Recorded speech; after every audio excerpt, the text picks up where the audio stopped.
Je vous salue ce matin encore au nom du Seigneur Jésus-Christ. Alors, et si on parlait encore de, oui, encore de Dieu et de l'homme, encore de Dieu et de sa créature, de son image, de celui qu'il a fait à son image et selon sa ressemblance. C'est de ça qu'il est question dans toutes les Écritures. Il est question de Dieu et de l'homme. Il est question du rapport entre le Créateur et sa créature, celui qu'il a fait à son image et selon sa ressemblance et à qui euh, il a donné toutes choses. L'homme qu'il a fait comme le couronnement de la création, euh, toutes choses ont été créées et puis à la fin de la création de tous les règnes animal, végétal, minéral, etc., eh bien, Dieu a couronné tout cela, tout ce qu'il a fait, par la création de l'homme, entre les mains de qui il a mis toute la création. Et, euh, et puis avec qui il a choisi de s'engager dans une relation d'amour, lui étant le Père et l'homme étant le Fils, les hommes étant les fils et les filles de Dieu. C'est donc de ça qu'il est question dans toutes les Écritures, c'est de ça qu'il est question. Et ce matin, je compare un peu de ça encore sous certains angles, selon que l'Esprit nous oriente à travers les Écritures. Malheureusement, dans les relations que nous avons avec notre Créateur, nous les hommes, malheureusement, il y a des difficultés. Il y a des choses pas bien qui sont arrivées et qui continuent de se manifester d'une façon ou d'une autre. Mais ça n'a pas empêché le Père céleste de maintenir son amour pour nous les hommes. Ça n'a pas empêché Dieu de continuer à nous aimer et de garder ses bras ouverts. Et Dieu a toujours ses bras ouverts. Il a toujours ses bras ouverts. Il est toujours prêt à nous recevoir. Il est toujours prêt à faire bon accueil à toute personne qui vient à lui. Il a dit par la bouche de Jésus-Christ, je ne mettrai pas dehors quiconque vient à moi. Je ne mettrai pas dehors quiconque vient à moi. Je crois que c'est un message d'espoir qui est très fort pour nous. Un message d'espoir, de savoir que Dieu est toujours disposé à, à nous faire bénéficier de son amour paternel, qui est un amour extraordinaire, hein? Un amour qui n'a aucune commune mesure avec le type d'amour que nous, les pères, nous sommes capables de manifester pour nos enfants ici. C'est un amour extraordinaire, c'est un amour d'un niveau euh, incompréhensible à la pensée humaine. Mais c'est ça Dieu, c'est ça Dieu. Et c'est une excellente nouvelle.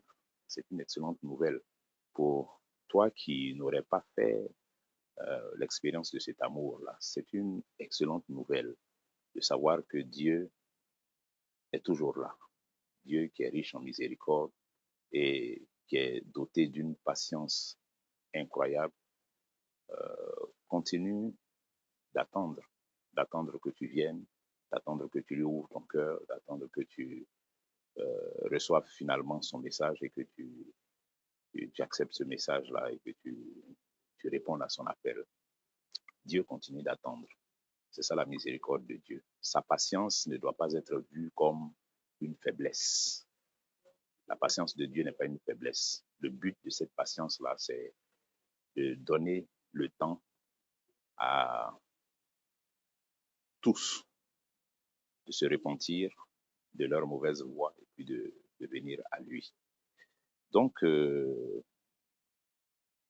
pense que ça serait la décision la plus grande pour un homme, pour une femme, de prendre le temps de sonder le message de Jésus-Christ et puis de se laisser éclairer, de se laisser instruire par l'Esprit de Dieu à travers ce message pour comprendre que nos rébellions qui se manifestent à travers nos incrédulités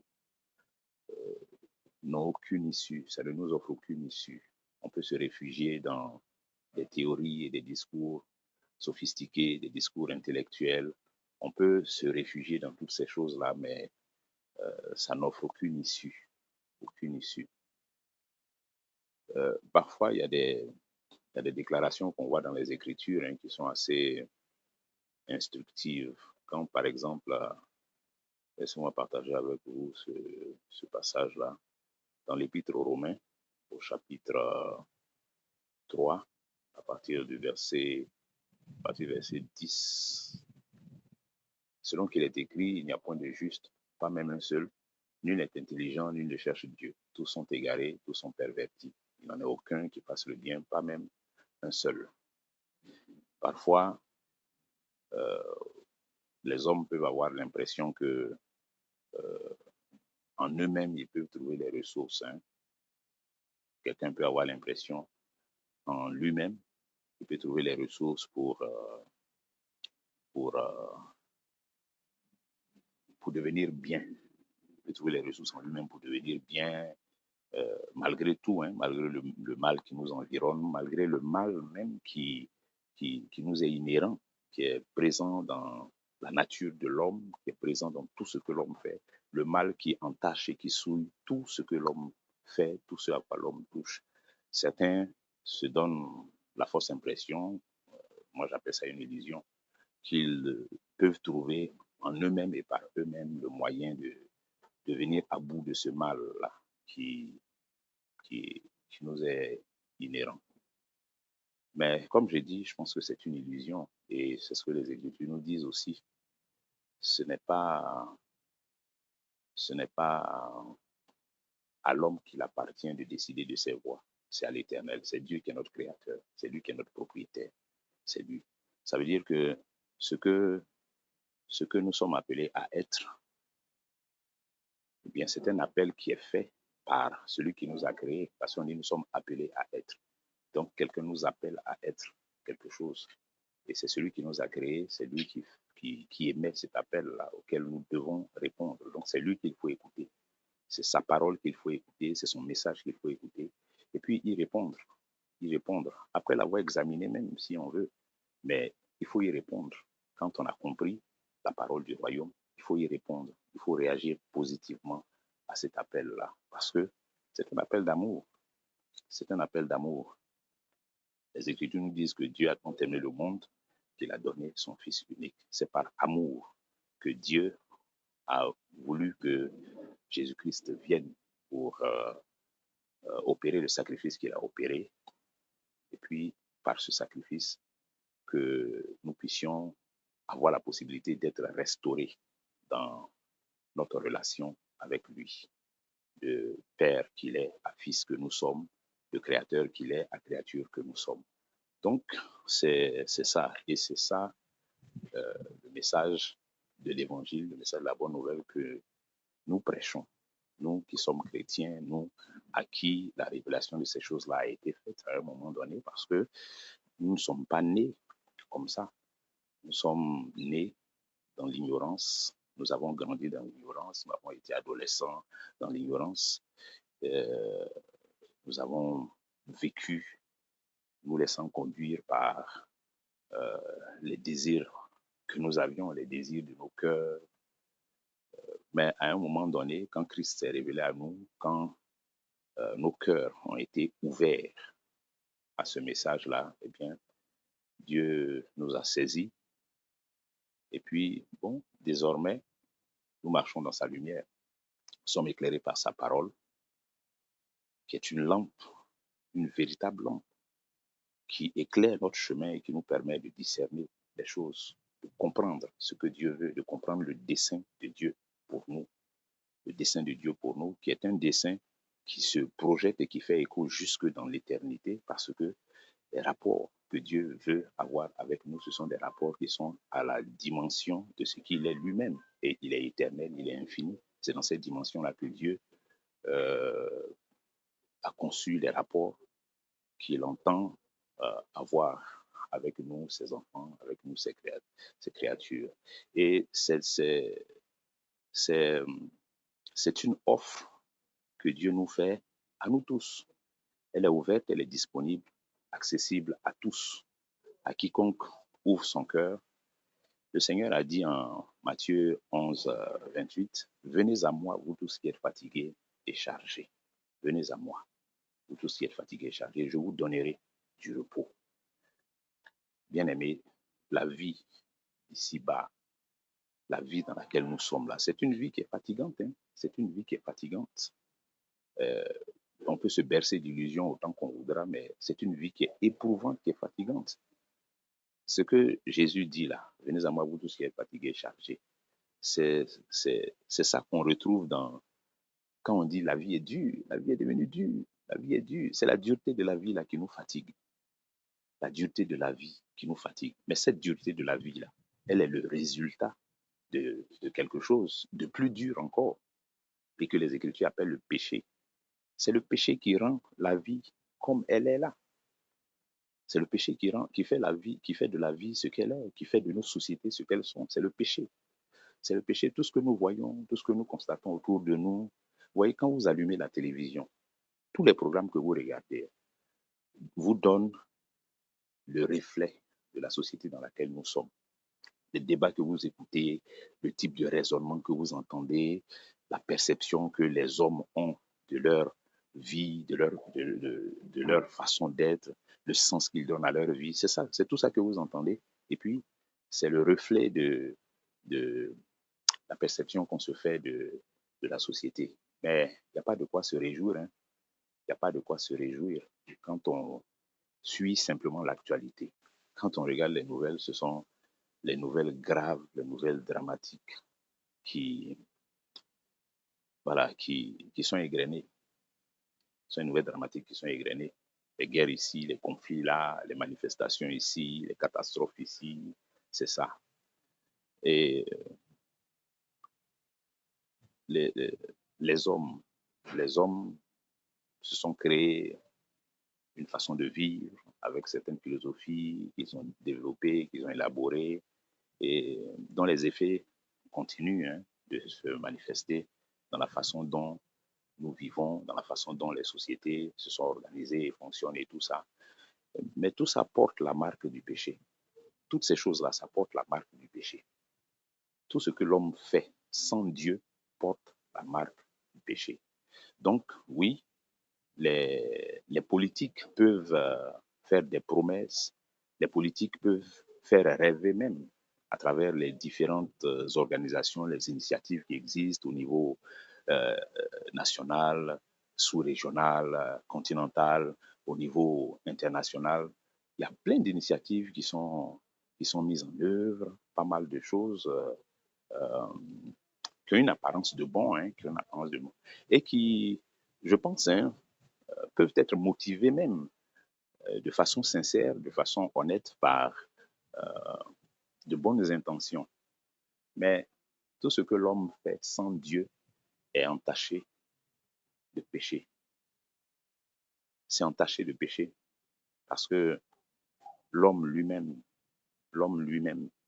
n'a pas la réponse au péché, il n'a pas la solution au péché. Il n'a pas la solution à ce qui est le problème principal, son problème principal.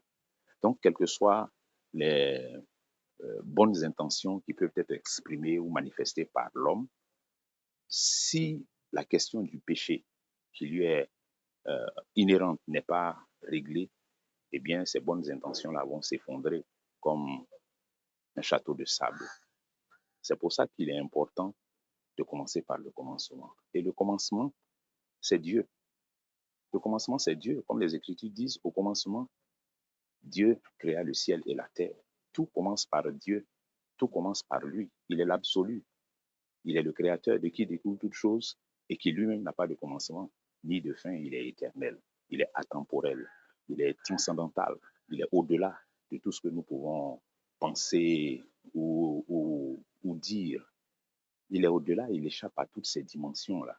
C'est dans son amour et dans sa grande miséricorde qu'il a eu pitié de nous. Et puis, il s'est rabaissé à notre niveau pour nous transmettre ce message d'amour, pour nous le présenter, afin de nous tendre la main et que nous puissions être restaurés dans notre rapport avec lui en tant que sa créature, en tant que ses enfants.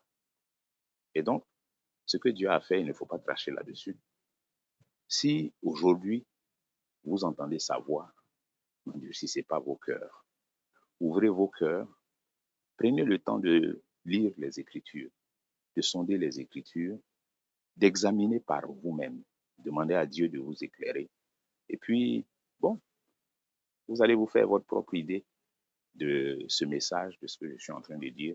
Il ne faut pas vous laisser, comment dire, scandaliser par les choses que vous pouvez entendre, les caricatures qui sont faites de l'Église ou du Seigneur Jésus-Christ. Il y a beaucoup de caricatures, il y a beaucoup de caricatures, malheureusement, qui sont favorisées par certains actes scandaleux auxquels des soi-disant chrétiens sont mêlés. Ça arrive, hein, ça arrive, c'est une réalité. Mais ne vous laissez pas bloquer par ça. Ne vous laissez pas bloquer par ça. Dans le foisonnement de faux, il y a du bon. Dans le foisonnement de faux, il y a du bon dedans. Dans le foisonnement de mauvais, d'hypocrite et tout ça, il y a du bon dedans. Il y a du bon dedans. Mais le bon par essence même, c'est Dieu lui-même. Donc, ce que moi je vous invite à faire, c'est d'aller au contact du message divin directement, vous-même directement. Allez examiner ce message-là, lisez les Écritures, examinez, voyez par vous-même, et puis voilà, vous allez ressortir de là par la grâce de Dieu avec l'éclairage que nous avons reçu euh, à travers la même démarche, à travers la même démarche. L'attitude réservée, distante vis-à-vis de tout ce qui est affaire de Dieu, affaire d'église et tout ça. Moi aussi, je l'ai eu, hein. À un moment donné, je l'ai eu. Et c'est précisément même dans mes années euh, estudiantines, pendant que j'étais étudiant, donc les années où on a ce crépitement de rêve, crépitement de désir de s'affirmer, de se forger une identité intellectuelle. C'est dans ça, dans ce mouvement-là que justement cette vérité-là s'est révélée à moi et que j'ai été complètement désarmé de tous les arguments que j'avais pu me forger, complètement désarmé.